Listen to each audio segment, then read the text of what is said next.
Okay, so let me explain the thought process that leads to the beginning of this model. I downloaded, this is before Channel 10 made any announcement that Battlestar Galactica was going to be shown in Australia. It was. I downloaded and watched 13 episodes of Battlestar Galactica. I did. Previously on Battlestar Galactica. Now tell me you're a machine. And a robot. I'm sitting and watching it, and there's 13 hours that I'm watching, and this is the very beginning of the very first episode, and as you can see in the upper left-hand side of the screen, there's something that we're all familiar with, although we don't tend to notice it very consciously. It's a bug. And that bug is telling me the provenance of this program, that this program came from Sky One. Okay, great.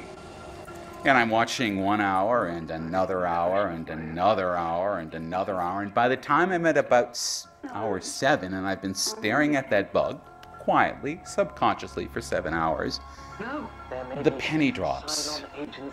And I realize that I am looking at the most valuable piece of real estate in the human universe.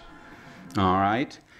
And I'm also looking at the most underutilized piece of real estate in the human universe. It would be like someone taking the point of land that the Sydney Opera House is on and using it for a train depot.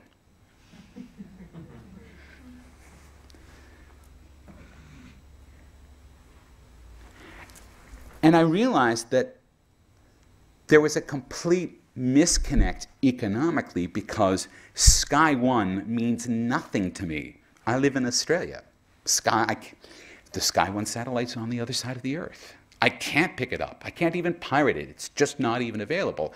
So that payload that is meaningful if you live in the UK is meaningless if you live in Australia. So that's when I started to get thinking, wait a minute, what if that payload carried an advertisement? What would that look like? Well, it might look like this. News of the fashion show spread quickly on Wisteria Lane. Though the event was for charity, Gabrielle soon discovered when It's it simple. came to latest fashions, It's subtle. women are seldom charitable. It's not doing a whole lot, but of course, one knew this better the first thing than it needs to Vicky do is Brent. simply reinforce the brand of Australia's. Is it Australia's largest She retailer? I think understood it may that be. treachery never goes out of style. Now, can we turn that down just a little bit? Thank you.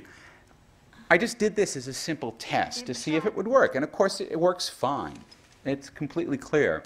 I predict that as this model unfolds, as what I'm telling you becomes more commonplace, there is going to be an explosion of broadcast design in the bug. All right? Because everyone's going to be fighting a subtle war between producing a bug that gets a lot of information across and a bug that the viewer finds obnoxious. And there's a real balance point that's going to be located there. My bug is quiet because I only barely use After Effects. I really just have started. Otherwise, I'd have it flipping and doing things, and singing and dancing. But right now, it's just telling you that it's Meyer. Bigly. Okay.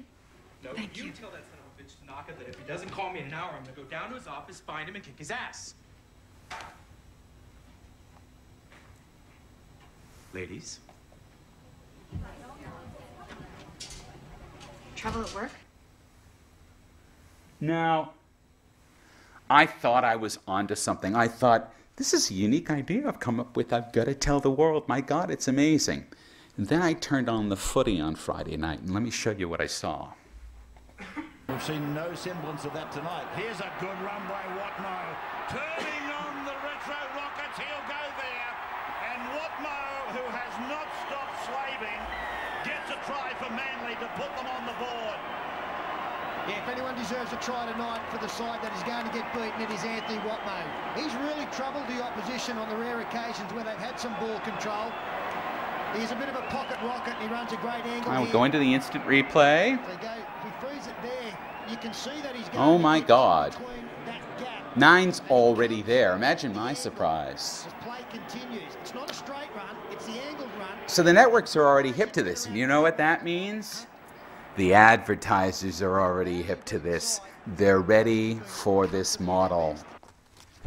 So here's the thing. This is going to happen anyway. This is going to happen whether or not you start downloading TV, because the 30-second ad is over. It's getting too easy for the consumer to edit out, to skip over, to ignore the interruption. Now, we can make an interesting argument about whether everything will be interactive so that you have to sit through the ads, but I really do think that at some level the viewer is going to have a limited acceptance of this, and Gary indicated as much. We're going to have to find a comfortable way to get advertising payload into all television programming, regardless of its source, without resorting to advertising. Or I should say, without resorting to advertising breaks. Because the viewer's expectation now is for a continuous experience, and then another continuous experience, and then another continuous experience. And the closer we can get to that level of seamlessness by embedding advertising inside of the program stream, the happier the viewer is going to be overall with the experience, the happier the broadcaster would be with the experience, because it prevents channel flipping. So everyone gets happy.